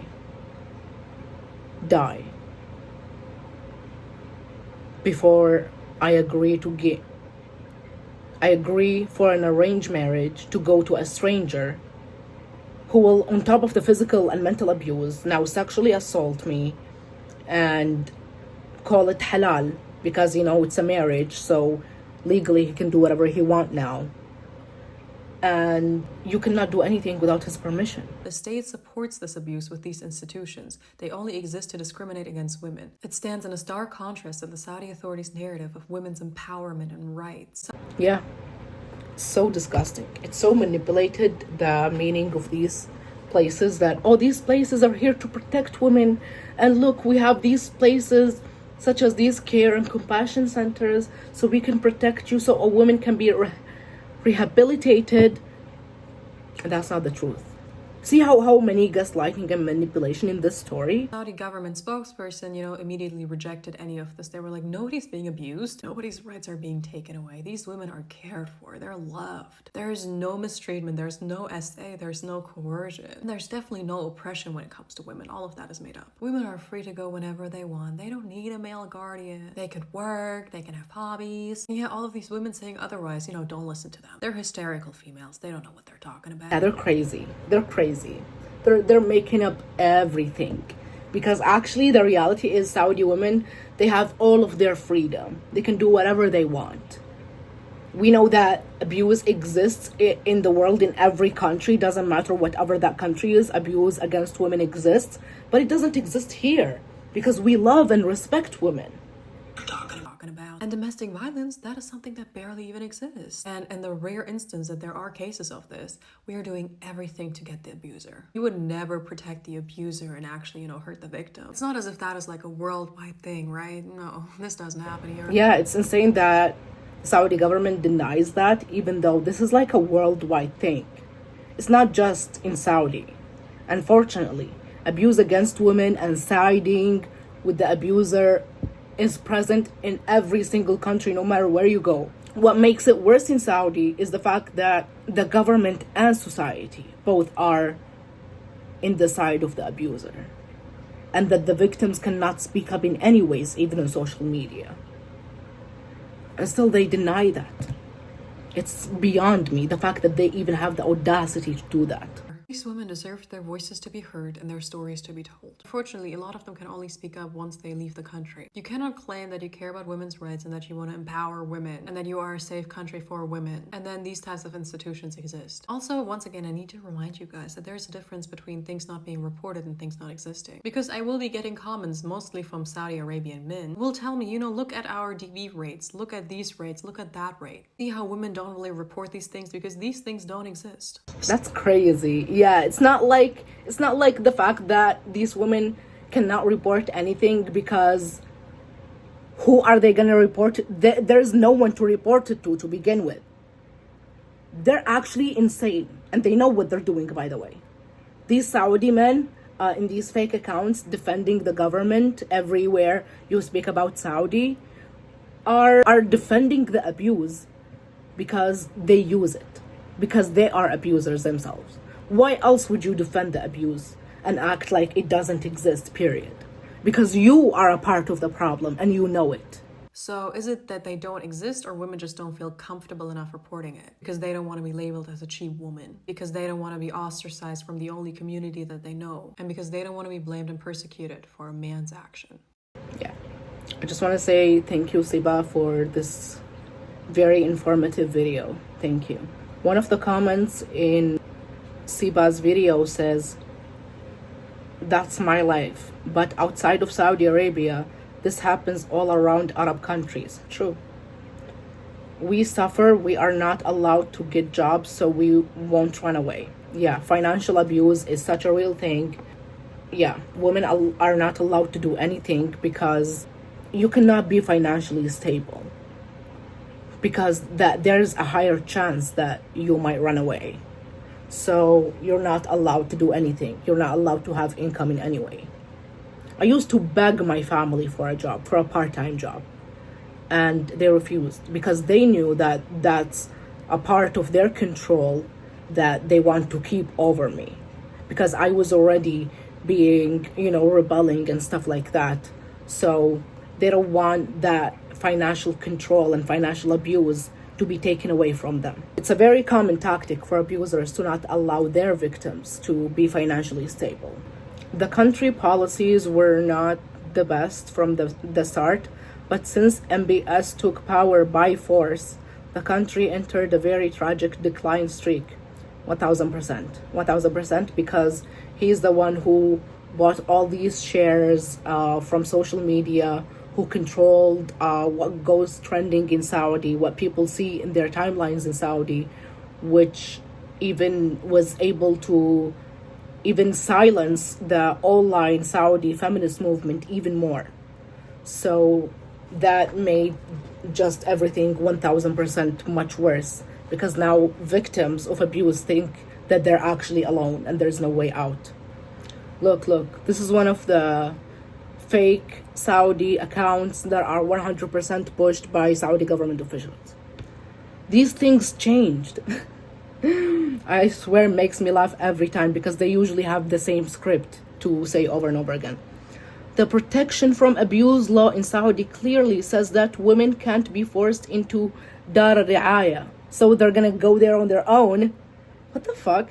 And there is nothing called disobedient women facilities. Well, it's the same thing as a care center, no? If a woman is abused, she has every right to live on her own. Who's gonna allow the abused woman to live on her own if her abuser is the one who can allow her to live on her own? They're actually like no brain cells. And they know what they're doing, by the way. That's her basic right. Yeah, and it doesn't exist. And the police don't follow up on missing report for a grown, independent woman like in the past. It still goes on to this day. They're actually trying to brainwash the entire world. But yeah, the disobedience law still goes on to this day. The abstinence one too, I meant. And the disobedience one, yeah. So she can't be forced into facilities unless she has nowhere else to go. How the fuck is she gonna go nowhere else and she cannot? What? You know what? Fuck this. Because they know damn well, these commenters know damn well what they're doing. Hey, I'm back. I had to take a little break. So let's continue, shall we? Like, your entire life as a Saudi woman and your entire safety depends on the fact of whether you're still a virgin or not. Because if you're not, your family are no longer your family. Like that's it for you. That's completely it for you. Whether that virginity is taken by a family member or not, which is absolutely disgusting. And incest, sexual assaults and rapes are so common in Saudi. It's absolutely disgusting. And it's already like a thing internationally for women to have their abusers be their family members. And it's like the most common thing for women are to face abuse by family members. So imagine how much double or even triple that shit is in Saudi Arabia. Just imagine. Yeah, this is, like I said, activism is now illegal in Saudi, basically. They're just not saying it, but it is. Because you're considered a terrorist. You're considered that you're challenging the safety or traditions of the Saudi society if you do that. So that's why there's even less and less women now speaking up about women's issue inside of Saudi. That's why also I feel like it's a duty for me and any other person who left Saudi to, first of all, take care of yourself. Seek the mental help that you need. And you need to help yourself before you're able to help others. Once you are in a time where you feel safe and stable enough to talk about what you went through and what's going on in Saudi Arabia, like how I'm doing these days, then please do.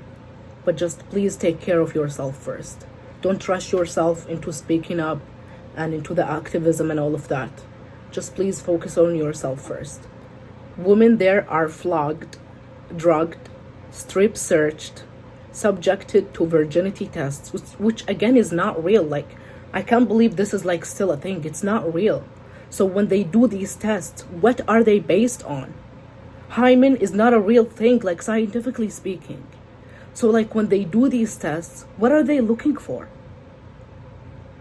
Does it depend on what the vagina of that woman looks like? Which again, vaginas are so different to each and every woman. Like, vaginas like don't look the same. So I don't know. I have no idea, truly. Like, please, if you have any information about this virginity check and like what it's actually based on, please type in the comments, because I'm actually just curious. Like, I want to know. And treated like criminals. Yep. The care homes have been described as shelters which were set up across the country in the 1960s for girls accused or convicted of various crimes. Yeah, we know crimes like what, like being abstinent or disobeying your male guardian, which is a crime, and say they are used to rehabilitate the female inmates with the help of psychiatrists in order to return them to their family. So basically, they bring these psychiatrists to even double the psychological warfare to completely destroy them mentally, make them feel like they're crazy, like they're in the wrong, convince them that they're doing something wrong, until they are now like completely gone, completely ready to be submissive. And then they will try to convince their family to take them back. That's what they will do. I don't even think that they treat actual criminals in Saudi, like male criminals who committed horrific crimes this way. I don't think they do that. Because, you know, again, by cultural Saudi means, a man is a man at the end of the day. And he can be rehabilitated, but in a different way, because he's a man. The only solution to escape this hellhole, by marrying a male guardian, an old man that visits the prison to find unmarried young women and girls, or by suicide. Lots of women will choose that to be basically sold off to someone so that they can leave this prison and go live in another bigger prison. So they would choose that, which is so beyond me. Like, I can't imagine in what kind of mental state you would have to be to even consider that. Like, it's so sad. It is so heartbreaking. Women who have been sexually abused and impregnated by male family members are sent to Dar Alreaya to protect the family's reputation, says YAYY, who is a Saudi feminist activist. So yeah, they would throw the woman there like she's the one who did something wrong to protect the family's honor, to just bury it all away, and the man can continue living his life because a man is a man by Saudi standards, which is so fucking disturbing.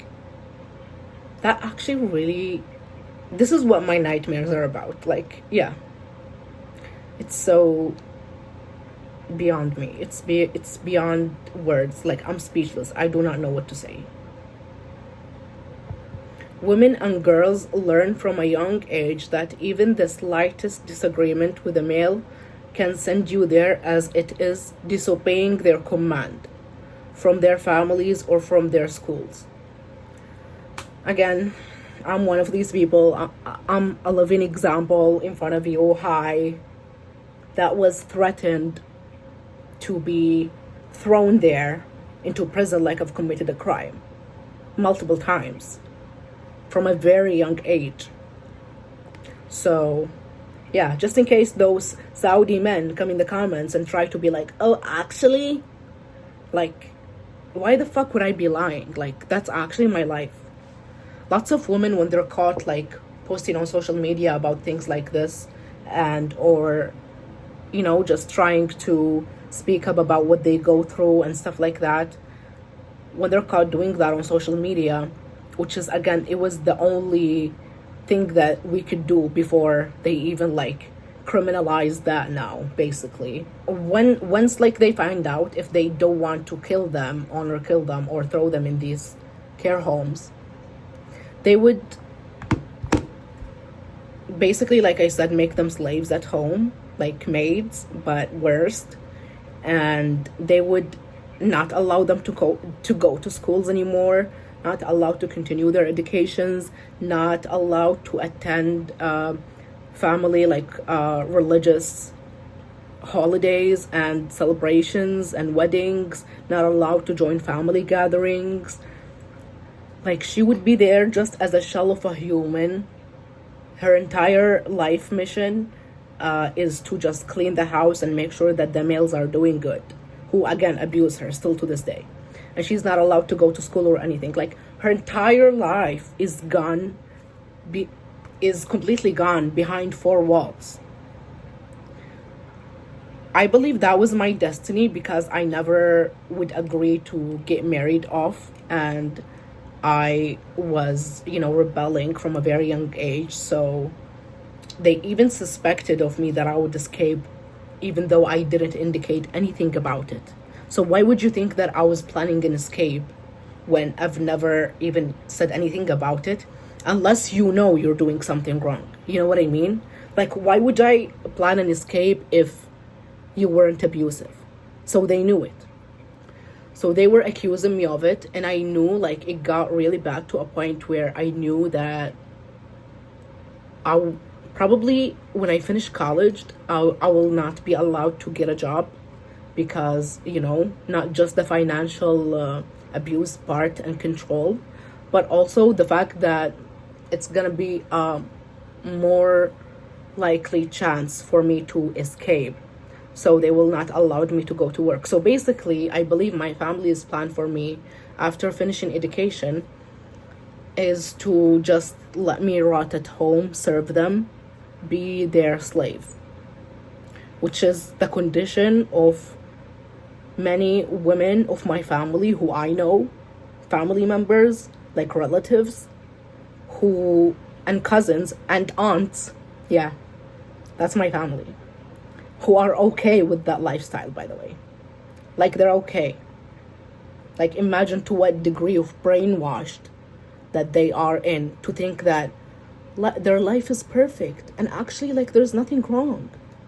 And if you think about anything else, then how dare you? Like you're very you're dangerous of thinking that way, because we're all like living this lifestyle in prison between four walls, are adults 40 years old, 30 years old, and cannot do anything without the permissions of the people around us, and we're okay with it. So you should be okay with it too, which I never understood.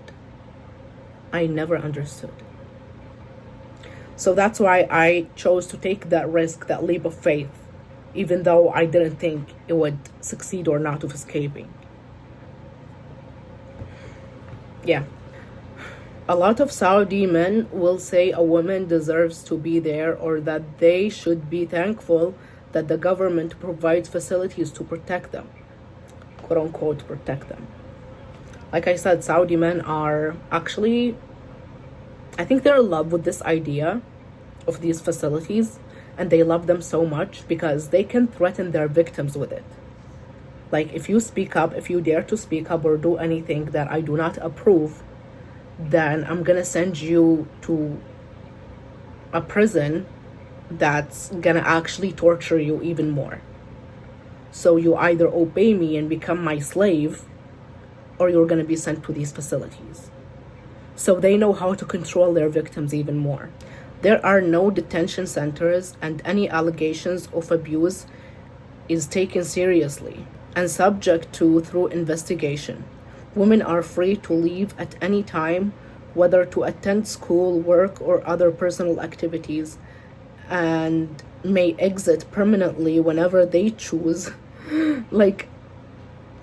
Anyways, with no need of approval from a guardian or family member, says a Saudi government spokesperson, rejecting what all these women and victims have been saying about this place. It's so funny to me. It's so funny that they try to reject that so hard and gaslight an entire nation of people by being like, actually, women can choose to leave these facilities whenever they want to. First of all, that's a lie. Secondly, if a woman chooses to leave on her own, where the fuck would she go? Without no actual places that the government would try to help women with and try to protect these victims with. Where the fuck would she go? Even if she went to live with a relative or a friend or a family member and live there, that wouldn't happen because the abuser is still outside and would know about the release. And there's still, like, she's not going to be protected in any way. Like, are you fucking dumb? No, they think we're dumb. That's what's going on. This is bullshit. A 4-year-old would know this is bullshit. When one of the girls shared her family name, she got lashes. Yeah, I don't know why to this day. If she doesn't pray, she gets lashes. If she is found alone with another woman, she gets lashes and is accused of being a lesbian. Yeah, that is a huge accusation. Ooh. I'm laughing, but it's so fucking dark because I've been accused of being a lesbian. Yeah, by family members. Yeah.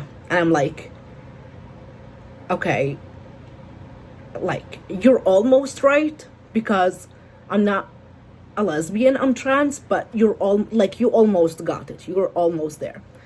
Guys, I know this is not a laughing matter. I'm so sorry. I'm just trying to, like, this is my way of coping with my trauma, is to make fun of it, okay? So I hope that you understand what I'm talking about. Oh my god. I've actually been so punished so many times because of this, like, suspicion that I am a lesbian and, you know, I like girls and stuff like that. And I'm like, you're right. I like, of course, I've never said that to them, but that's what I would think to myself. Like, you're right. I love women. I love women so much. My God, is a woman. But it's not because I'm a lesbian, though. Like, you still don't get. Oh my God. Anyways, let's continue. So actually, there are so many articles that are written about Dar Alreaya from publications like The Guardian, for example, and the Al-Qasd organization. And The Guardian had also published a YouTube video about the subject. We reached out to the Saudi authorities with these allegations. A government spokesperson categorically rejected these claims, saying women are free to leave at any time and that any claims of abuse are thoroughly investigated. But these testimonies we gathered consistently describe a system of fear and punishment, a tool for controlling women, not protecting them. That is so funny to me. That's like asking the police to investigate themselves. You're asking the Saudi government to investigate themselves. Actually, I found a video of the photo of the woman who was trying to escape.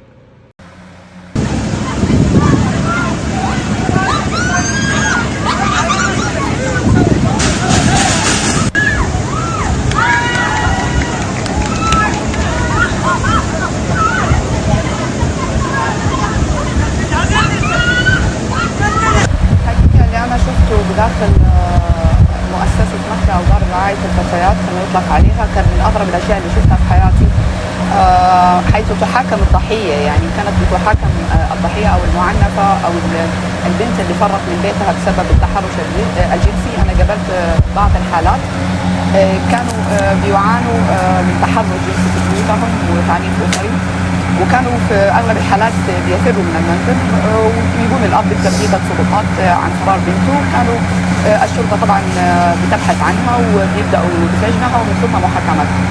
وكان هنا بيجي الجزء الأكثر جنونا وسخفا في الموضوع، حيث كانت تحاكم الضحية وتسجن وتجلد بقضية اسمها قضية زنا المحارم. يعني هذا في حالة تم إثبات جريمة الاغتصاب، يعني سواء كان الأب هو الجاني أو غيره من المحارم.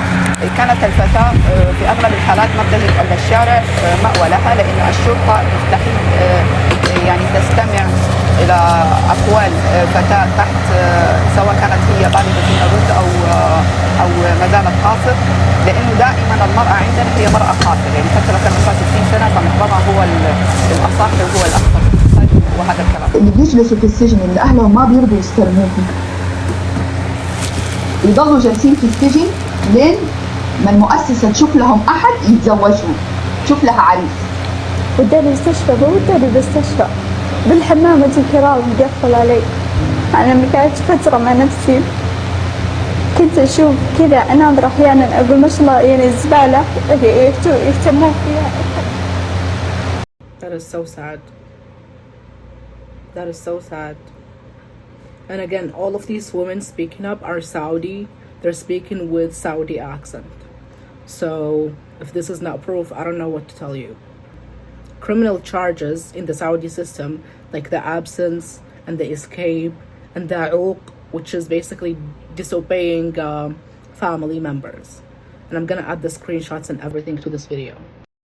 Saudi Arabia's Dar Alreaya facilities established in the 1960s, are portrayed as shelters, but function as prisons for women labeled disobedient by male guardians. Women are detained for actions such as arguing with fathers or husbands, extramarital relations, or simply being absent from home. Acts deemed moral transgressions. Survivors report weekly floggings, forced religious indoctrination, strip searches, sedative use, and complete isolation from the outside world. Release from these facilities often requires male guardian approval, marriage, or, tragically, suicide, leaving women with no autonomy over their freedom.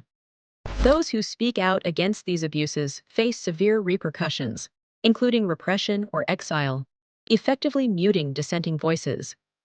Saudi authorities claim women can leave freely and receive support services, but survivor testimonies starkly contradict this narrative. Groups like ALQST call for the closure of Dar Alreaya facilities and the establishment of genuine shelters for abuse victims. These institutions perpetuate patriarchal control, punishing women for seeking basic rights and reinforcing male dominance. The existence and operation of Dar Alreaya facilities highlight the urgent need for international scrutiny and pressure to uphold women's rights in Saudi Arabia. It's imperative for the global community to advocate for the dismantling of such oppressive systems and support the fight for women's autonomy and human rights. That's one of the main goals of the Saudi feminist movement, is to raise awareness and seek support from international feminist institutions. I'm kind of getting emotional because we really cannot change the rules in Saudi without the world helping us speak up. The world speaking up for the voiceless, the ones who cannot use their voices. That was one of the missions. So as soon as all these Western activists started to speak up about how can Saudi women cannot drive and all of that international pressure, then they allowed women to drive. So was the same request for all the Saudi feminist movement demands, which is, I'm going to add a photo of the Saudi feminist movement demands. We cannot get to our goal without the support of international humanitarian and feminist organizations support. So we need your support. We need for you to share the hashtags, share the story, help our voices reach a certain audience.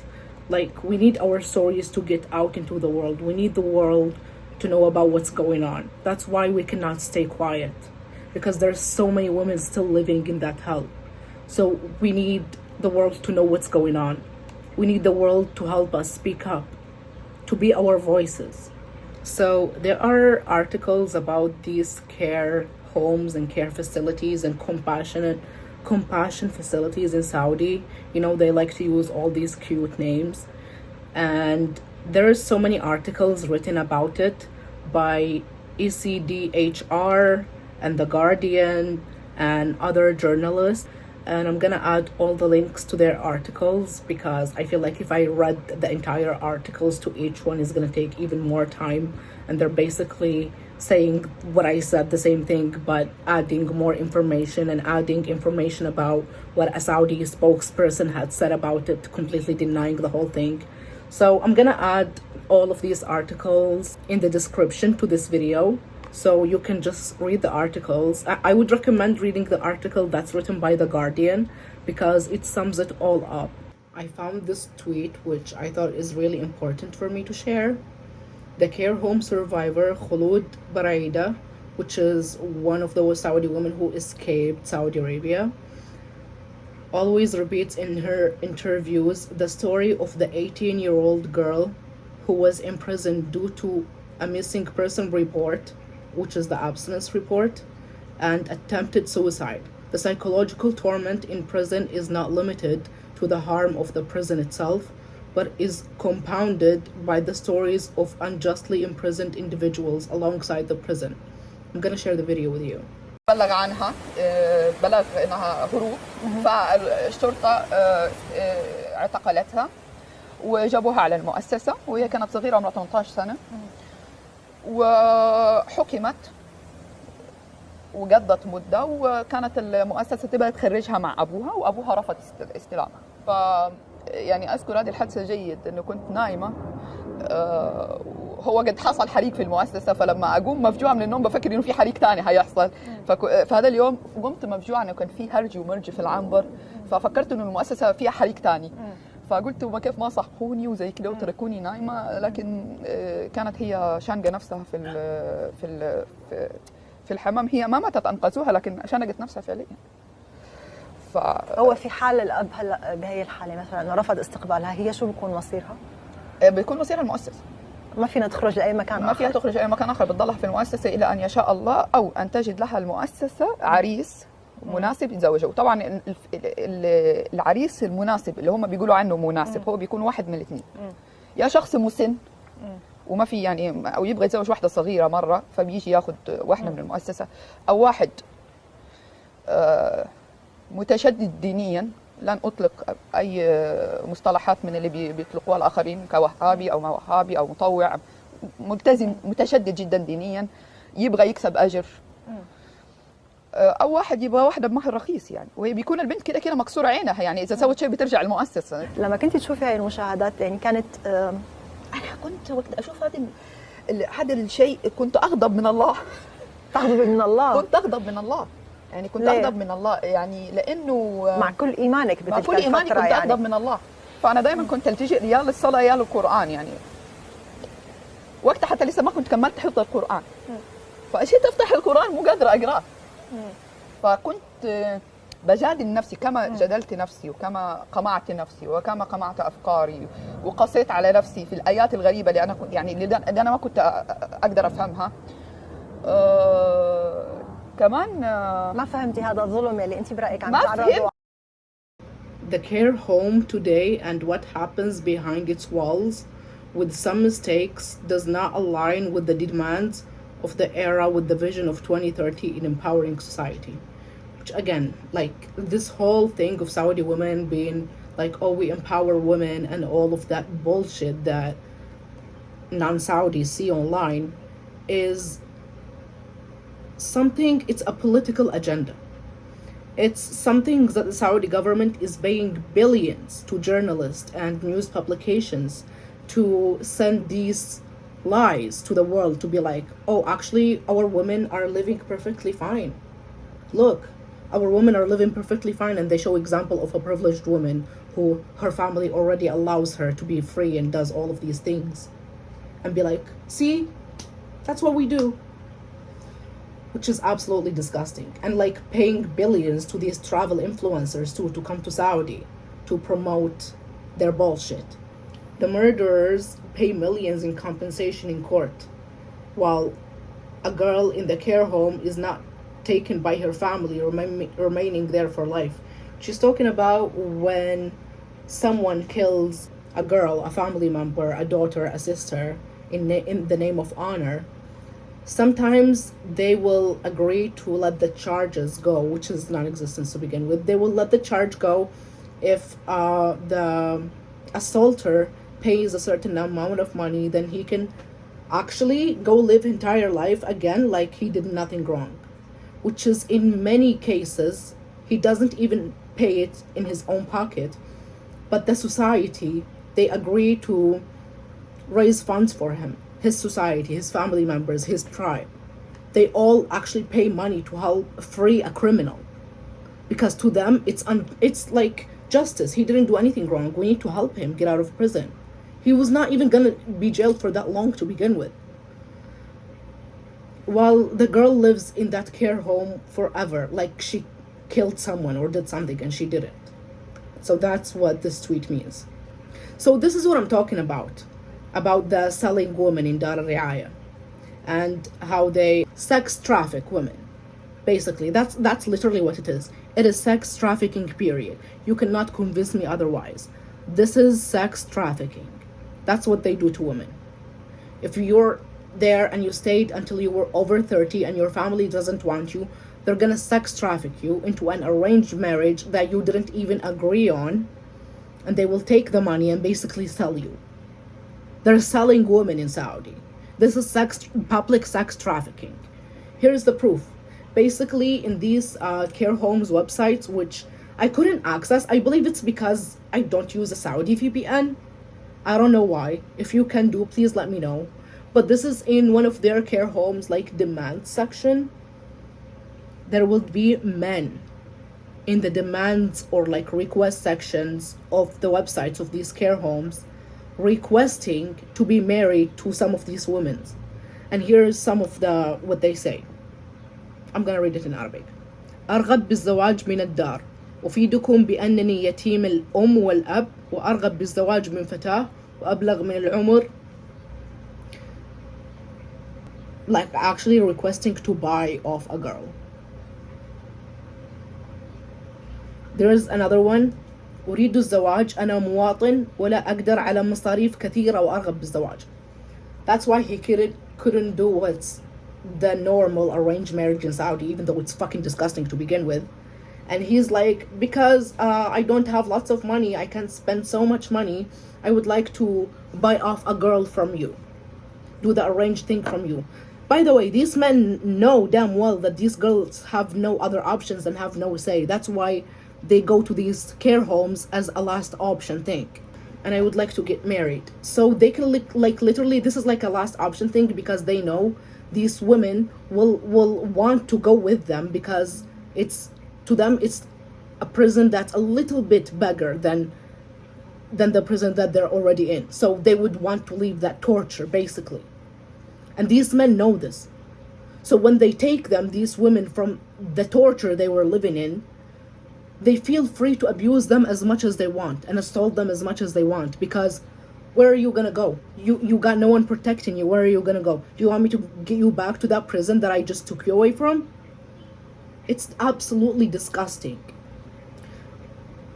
أريد زواج من دار الرعاية يا رب أريد أسعد إنسانا أبو عبيد. Basically, the spelling is wrong. He cannot even write. His name is Abu Ubaid, so he already has a child. So I believe he has, like, that's just my guessing, that he has children from at least 2 other wives. And he's looking for the 3rd now. Because legally speaking, Saudi men are allowed to marry 4 women at a time.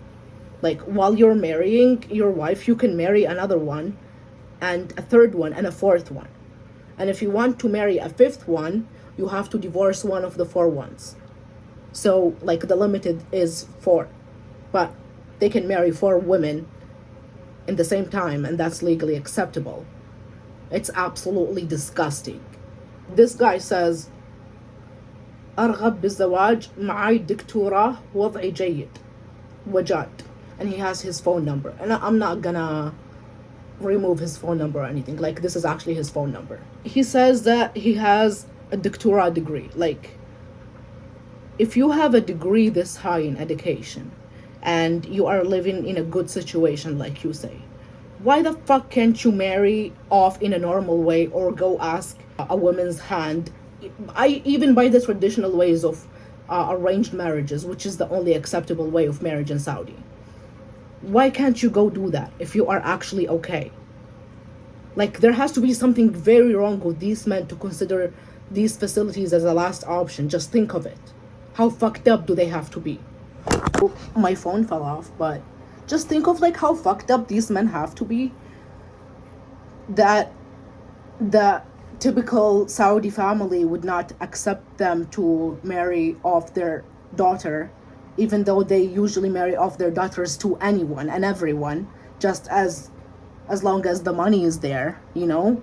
Sometimes some families wouldn't do that unless they know your family.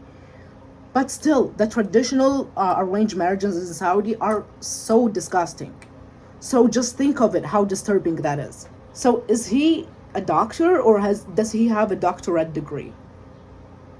Either way, like, this, it has to be like something really bad that he did, that he considers to marry off, that he knows that no family would accept him. هذا جوالي للتواصل. There we go. متزوج وأبي زوجة ثانية من دار الأيتام. Why specifically are you looking for an orphan woman? Why? because they know, these abusers already know that these women have no one to go back to. They have no one on their side. Not even legally, their country does not protect them. They have no family members to give back to. So that man is gonna be their entire lives. So their entire lives is gonna be in the hand of that man. So they know that they can abuse them how they want and how they like, because these women have no other option. Assalamu alaikum wa rahmatullah. العلم نور. نبي رقم علشان نتواصل مع الدار، كل الأرقام ما ترد معي. Oh, he has been trying. He has been trying. Like, bro is serious. I'm disgusted to my core. But you know what I mean? Like, it's actually absolutely disturbing. Like the shit that you see online about these care homes. And these are photos of these care homes. Do you see this? Like, there are actually no windows. Like, everything is blocked. Wow. This is my first time actually seeing these photos, guys, like with you right now. So that they won't like open the window and escape. They don't want the women to throw themselves out of the window and kill themselves, because they know they don't want to be there. Also, I believe they do that because it's like an added layer of mental torture and imprisonment, that they cannot see the light of day, like literally. The Saudi patriarchal system legislates and enforces inhumane laws to violate women's dignity and traffic them in care homes in prison, depriving them of protection and safety, and enabling family and societal oppression and repression under the authority of law. Exactly. This is all systemic. It's all like, this is the Saudi law, basically. It's non-existence to women. The main issue of women's rights violation in Saudi Arabia is the existence of a care home that deprives her of her freedom to live as a result of her escape from her abuser or rapist. Fingers of blame should be pointed at the primary responsible figure, Mohammed bin Salman. Yup. For a failed attempt to empower women while turning a blind eye to the care home and its violation against women. His empowerment for women is allowing the already privileged women to drive. That's it. That's empowerment for him. Whoever enters, it is called a victim, and labeling her a resident is a softening of the crime. No one in the world has the guardianship to report another person for absence due to their desire for independence, except in this country, where the report is received and cooperated with by the perpetrator and the oppressor, which is the Saudi law. And with that, we have reached the end of today's video. This is probably one of the longest YouTube videos I've ever made, and I'm so excited to actually post it and have the video up to raise awareness. I want the entire world to know what's going on, and I hope that you will share and like the video to help boost it to come up in other people's home pages and be recommended to other people for them to watch it. I hope you comment what you think of the video to also help boost it. And please, if I missed any information, if there's anything else you know about these care homes in Saudi Arabia, write it in the comments, please. I would like to know. I'm sure anyone else watching the video also would like to know if there is any other information I did not add or forgotten to add. Please let us know in the comments. And thank you so much for sharing the video, and thank you so much for waiting for this video and encouraging me to post it and talk about it.